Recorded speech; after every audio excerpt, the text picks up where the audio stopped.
In this video, we are going to work on our C major chord and our C major scale, and we're going to use the C major chord as a position that we work out of. We will be in the first position, meaning first finger covers first fret, second finger covers second fret, third finger covers third fret, and pinky, fourth finger, covers fourth fret, and of course we can play open strings as well. That is first position, or sometimes people call it open position, either way. So I'm making the C chord right now, and I'm not playing the sixth string. 1, 2, 3, 4, 5, 6. 6 is dampened because if you let it ring, it kind of sounds bad. So there's a nice sounding C chord right there. So here's how I make it. My first finger goes on the first fret of the second string.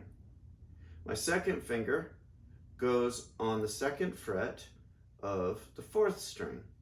And my ring finger goes on the third fret of the fifth string. And then with my thumb or my pick, I strum from string 5 down to string 1.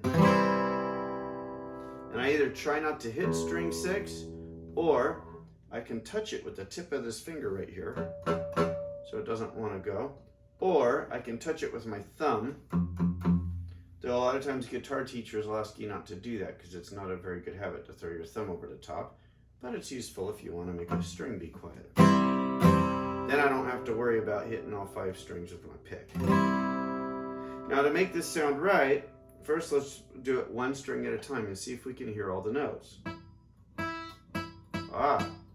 So I'm getting a little buzz there, and it's because the palm of my hand is touching the first string, or the E string. I want it to sound like this. Now you might notice the way I made that happen was I took my thumb off of there. Once my thumb on there, it makes my palm come up. So I need to get my thumb in the center of the back of the neck. I don't know if you can see that, but it makes some space in here. Now if I were to put a pencil in my palm, it would be parallel to the neck, which means I have a nice curvy ring finger. Now a lot of times people have their hand, if they were to put a pencil in it, the pencil would be pointing at the floor. Well look, that means my ring finger can't reach. So I need to have my palm parallel to the neck of the guitar, but I need some space in there. And I need to really curve my fingers. Now if you get the guitar up like this, that's going to make it a lot easier to do that. If you have it down in your lap like this, that makes it much more difficult. So you can always get the headstock up like this. You might need a guitar strap or a footstool so you can do it like a classical player. So here's our C chord. Now I'm going to walk you through the C major scale. So we're going to start on string number 5, and that's the third fret I'm playing. Now I'm going to lift both of these fingers. I'm going to leave the index finger down, finger 1. The fingers 2 and 3, I'm going to lift them up. But I'm going to hover in that. I'm not going to let them just run off. The entire time I'm working, I'm going to try and keep my hand in the C chord shape. So I will lift these fingers, which was hard for you to see from the camera, but I'm just hovering just above the strings right now. And now I'm down on the strings, and now I'm hovering. So what I'm going to do is I'm going to pluck string number 5, and now my pick, or my thumb, if you use your thumb, has come to rest against string number 4, so it's ready to pluck string number 4 next.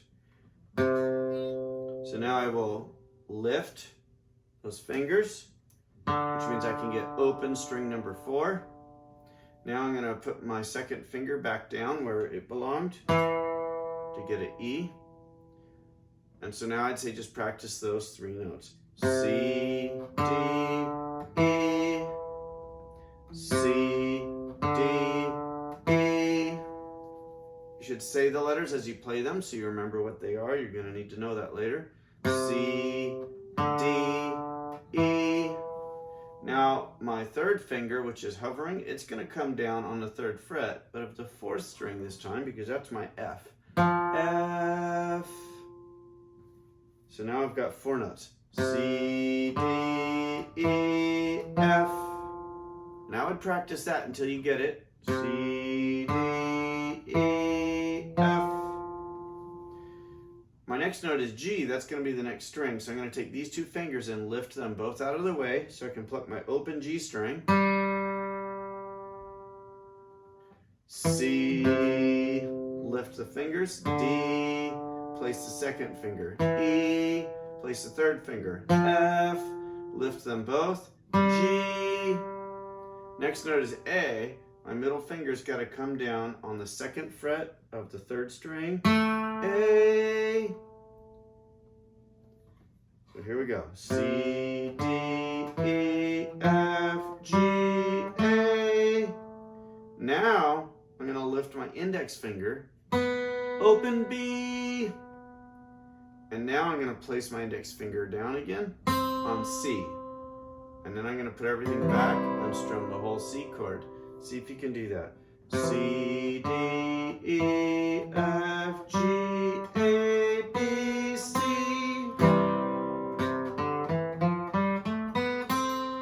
C, D, E, F, G, A, B, C. Once you have it, see if you can go backwards. C, B, A, G, F, E, D, C. You should be able to go forwards and backwards. D, E, F, G, A, B, C, B, A, G, F, E, D, C. Let's take that up onto the first string, which is going to take our hand out of position. C, D, E, F, G, A, B, C. And here's where we lose our C chord shape. Third fret is D. Open E. First fret is F. And third fret is G. So now we've extended up to the top two strings. Remember, the bottom is the top. We go by sound because we're musicians.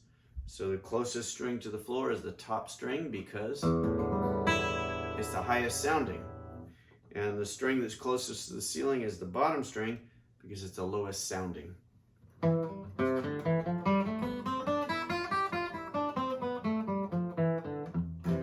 C, D, E, F, G, A, B, C, D, E, F, G, F, E, D, C, B, A, G, F, E, D, C. Do that once or twice a day till you have it forwards and backwards, and then you can begin to read music and start playing some songs, reading some basic melodies. Now that I have my C position committed to muscle memory and I know my notes, I can read out of my book. And I can read basic melodies out of here. 1, 2, 3, 4.